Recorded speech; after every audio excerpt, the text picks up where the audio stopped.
আমি যখন তোমার দাদা আমাকে শিখিয়ে দিয়ে গেছে, তোমার দাদার থেকে সুনাম অনেক পাইছি। তারপরে আমি যে কবিরাজ কিনে আমার বাবা বলছে যে আমি সুনাম পাইছি, আমি চাই আমার বংশগত কবিরাজ মা তুমি ধরে রাখো। সেই থেকে আমার বাবা আমাকে শিখিয়ে দিয়ে গেছে, এখনো আছে বর্তমানে। তা আপনি কি ধরনের রোগীকে বেশি চিকিৎসা দিয়ে থাকেন?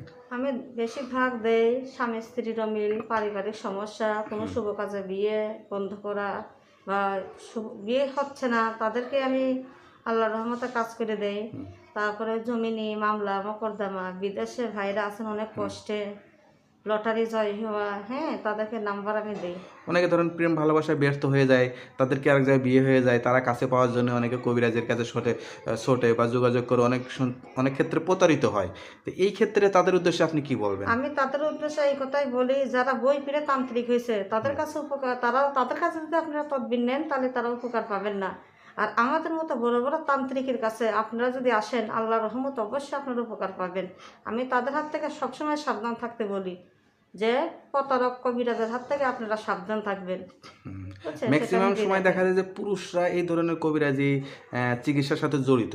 আপনি মেয়ে হয়ে যে এই পেশার সাথে জড়িত আছেন, আপনার এই ক্ষেত্রে কোনো সমস্যা হয় না তো? না না না, আমার কোনো সমস্যা হয় না। আমি মেয়ে হয়ে কবিরাজ, আমার বংশগত, আমাদের ফ্যামিলি বংশগত, আমার দাদা বংশগত কবিরাজ, সেই থেকে আমিও কবিরাজ, আমাদের বংশেরই কবিরাজি।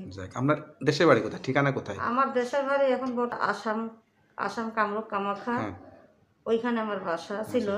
তো আমি 14 বছর আসাম কামাখ্যা থেকে প্রশিক্ষণ নিয়ে আসছেন? হ্যাঁ, ওইখান থেকে আমার শিক্ষাগত জীবন। আচ্ছা আচ্ছা। তা যারা দেখবে তাদের উদ্দেশ্যে আর কি বলতে চান? তাদের উদ্দেশ্যে আমি বলতে চাই যে ভাইয়েরা বিদেশে প্রবাসে বা বাংলাদেশে যে কোনো ভাইয়েরা যদি কোনো কষ্ট ভুগেন, স্বামী স্ত্রীর বাবা প্রেম ভালোবাসা ব্যর্থ বা যে কোনো কষ্টে যারা ভুগবেন, আমার কাছে একবার আপনারা যোগাযোগ করেন। আল্লাহর রহমতে কাজ করবে মালিক আল্লাহ, আমরা উসিল্লাতে ইনশাল্লাহ কাজ হবে। তো আপনার সঙ্গে যোগাযোগের নাম্বারটা একটু বলে দেন। আমার যোগাযোগের নাম্বার, আমার নাম্বারটা হইলে করা যাবে। তো ওকে আপু, তো আর কিছু বলতে চান?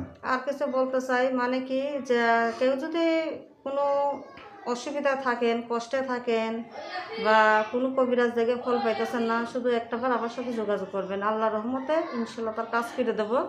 তার কাজের পরে আপনি আমার খুশি করে, তারা খুশি করে আমাকে।